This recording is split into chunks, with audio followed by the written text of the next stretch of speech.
I'm back, and welcome back to our channel.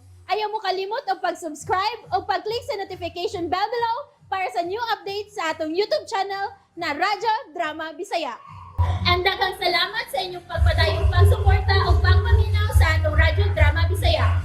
Just chill and relax and enjoy the show. I only live to love you.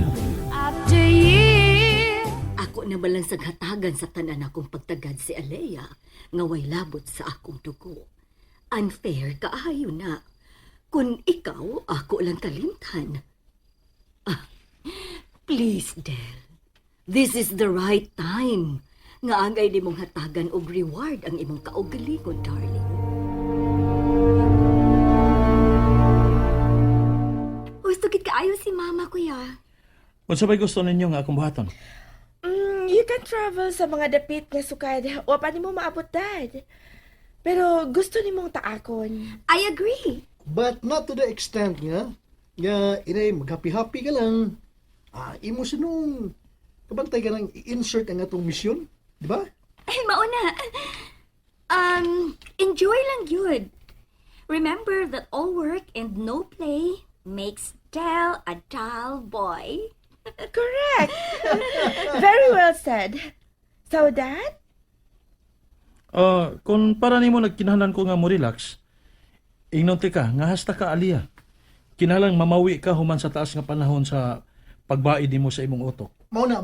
Angay sad ka nga mo pahuway o maglingaw-lingaw. Bisan sa mubo lang nga higayon. Mauna.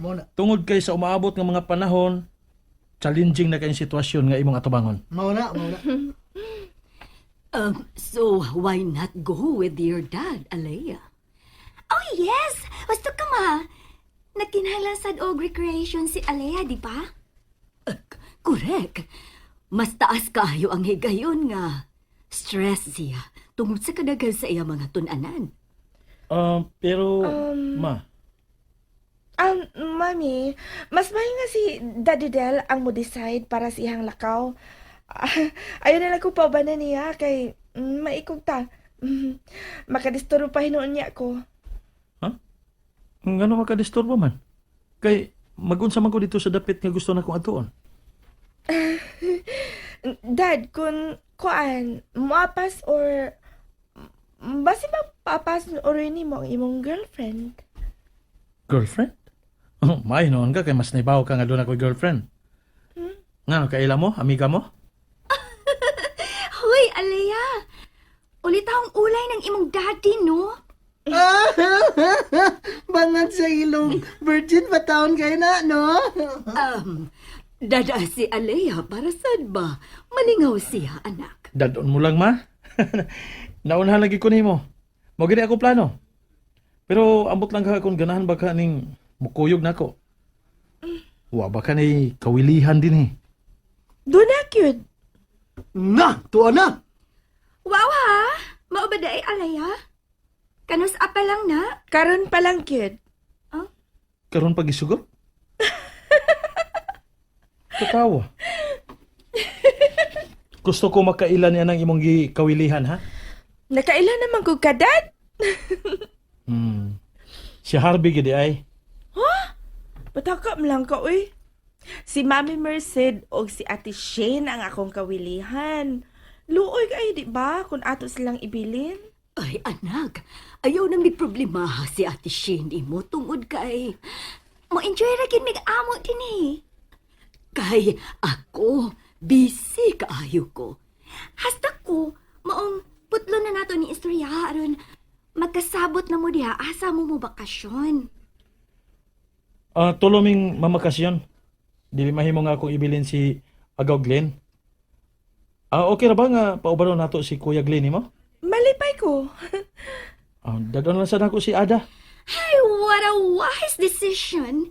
Kay, dili ra ba na mabuhi si Ada kung wa si Alea. So, good luck na lang daan, guys. Have a happy trip.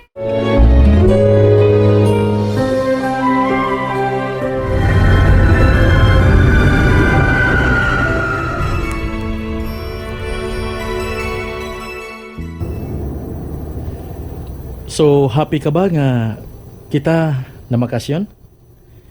Ikaw mo'y nagpili ini, ha?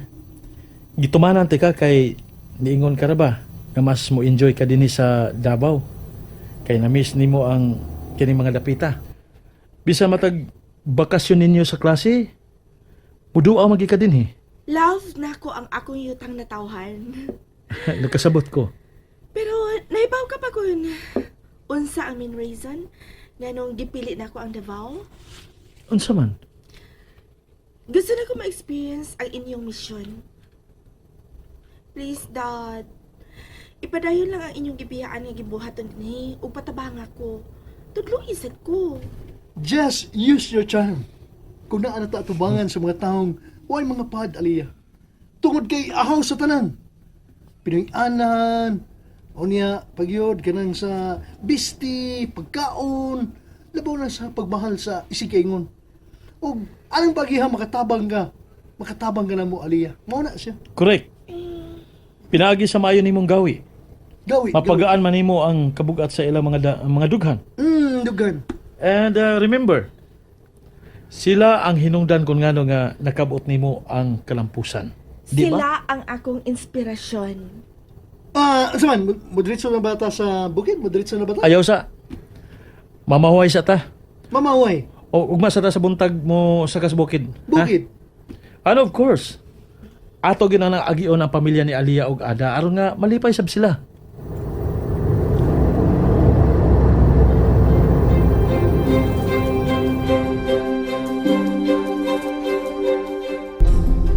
Wow! Kinsam kang pabayhan ng dili andam nga magpakamatay sa lami nga romansa sa parehas ni mo kagwapo, Harvey. Grabe ka simpatiko. Hey, Joey. Tanawa lang ko ng barog sa imong anak. Sa tinanawan lang ining imong anak nga piloto. Why papay nga mo balibad kung iyang ingnon nga iya lang paangkan? Ikaw gid tita. Imo di kong paganahan og maayo ha. Kalitinong nabanaw ang akong kaikag sa pag-angko ni Aliyah. Pinakatuig na ang nakalabay. Ug angay unta siyang malubong sa kalimot. Pero ganong lahi man ang nitabo. Nganong di magid mapapas sa kung nakuna ang iyang dagway. Tungod na, Harvey, kay wasab mawagtang sa imong utok, ang dakong tinguha nga matilawan gyud nimong iyang pagkababay. Pero, nga naman imo pa magyong usikan og panahon, ang wa dinhi? Husto nang imong paghandom ni atong lumad. Nagbaha ang kababayan, Harvey. Siya rin wa kaging mapili. Lihok na mientras bata ka pa. Muna niyang hustong panahon, aron tagbawon mong imong kaugalingon sa mga babae, tungod kay doon na ka na ikapanghambog nga ngan. Si Aliyah lang ako, tita. Si Aliyah lang.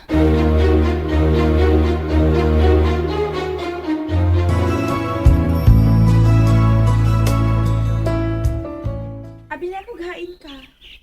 Oh. Haay man si Glenn ug Ada. To si babaw nag-vlog. Abi sa ganin ako nag-vlog sad ka, Dad. Doon na lang ko'y gitanaw. Nakakita ka niya ng pwesto nga medyo elevated pero nindot kay nagdungaw sa karsada? Gi pa nag-iyaw na sa usa sa mga dato ininapita. Gitamod siya sa tanan dinhi, gumikan siya pagkamaayong tao. Gusto na akong paliton para nimo. Ha? Ako paliton para anak nako diha. Anak nako tukura ang imong klinika. Unsa? Dad, Miabot ang hustong panahon para imo na unyang kasugdan sa pagtabang ang mga lumad nga nagkinahanglan sa imong serbisyo, Aliyah. Patuman na gyud ang tanan nimong damgo. Kana kung way makababag. kinsa may mo babag? Ang tao niya di ay nga imong napilian. Nga imong ikauban sa tibok nimong kinabuhi.